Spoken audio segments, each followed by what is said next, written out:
साबित बनकर तुम्हारे समक्ष रहा तो सही, मगर तुम्हारी आत्मा में किसी भी क्षण शामिल ना हो। तुम्हारा शरीर यहाँ प्रताड़ना सहता हो, मेरी आत्मा यहाँ घायल हो।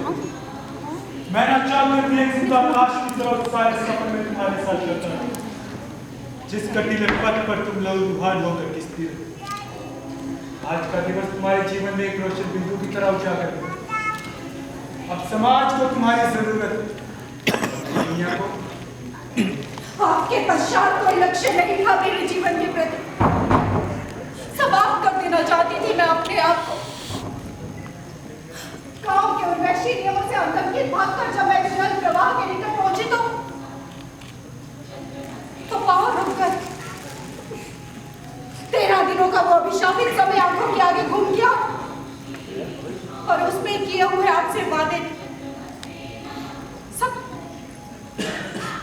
सब तोड़ देना चाहती थी मैं, लेकिन रुक गई।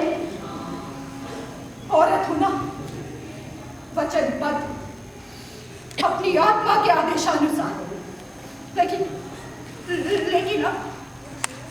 अब गंतव्य पा लिया है मैंने और आपकी राह पर चलने की अनुमति चाहती हूँ बस। तुम्हें अनुमति है काया, लेकिन एक कर्तव्य तो अभी भी बाकी है। इससे कैसे मुंह मोड़ सकती हो तुम? मास्टर नहीं काया, धोखा हो गया।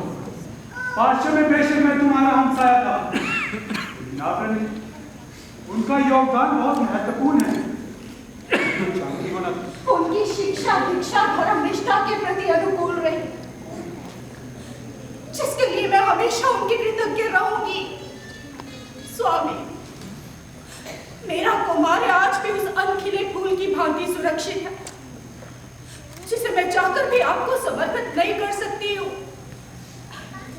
शांति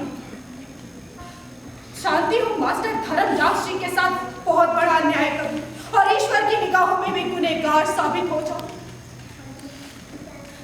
घर से बेधड़ अपने शीश का उपहार उनके चरणों में समर्पित कर सकती हूँ मैं स्वामी, लेकिन उनकी गुरु दक्षिणा ये तो आप भी जानते हैं ना स्वामी। लेकिन अब मैं नहीं रहूंगा, वो तुम्हारा एक ऋण है जो तुम्हें चुकाना ही होगा। वो राज मैत्री में कला संस्थापक नहीं, जाओ काया, मास्टर जी तुम्हारा इंतजार कर रहे हैं।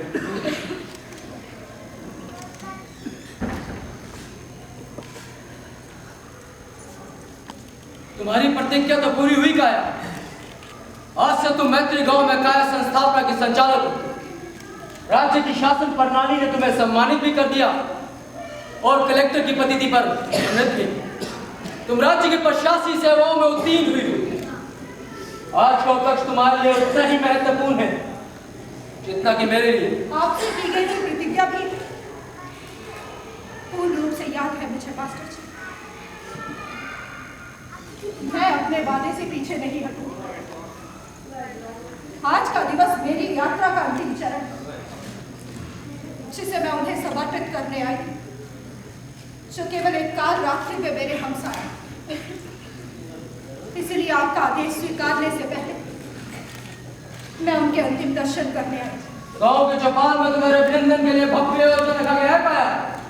मैत्री की जनसभा भी उपस्थित हो चुकी। मंत्रीगण, अन्य गणमान्य व्यक्ति भी पहुंच रहे होंगे। पत्रकारों की भीड़ उमड़ी पड़ी है। हर तरफ तुम्हारे नाम का जयघोष हो रहा है पाया। लोग तुम्हें सुनना चाहते हैं। अब तुम्हें और विलंब नहीं करना चाहिए। जी मास्टर, अब मुझे विलंब नहीं करना चाहिए। लोगों में बटा कोताहुल इस जल प्रवाह के अथाह तूफान से ऊपर नहीं जाना चाहिए, अन्यथा मेरा संकट डगमगा जाए। जनसभा को संबोधित करना है काया विष्णु प्रसाद। आप एक अंतिम कृपा कर दीजिए। संबोधन का संचालन बेशक नियति के चक्र पर आधारित रहेगा, लेकिन उसका अंत मेरे नियंत्रण के दायरों में। मध्य की कड़ियां आप थामे रखिए। मैं गुरु दक्षिणा देने जरूर आऊंगी। जनसभा की समाप्ति के बाद मैं तुम्हारा अपने शयन कक्ष में इंतजार करूंगा। मैं अवश्य उपस्थित होंगी मास्टर जी।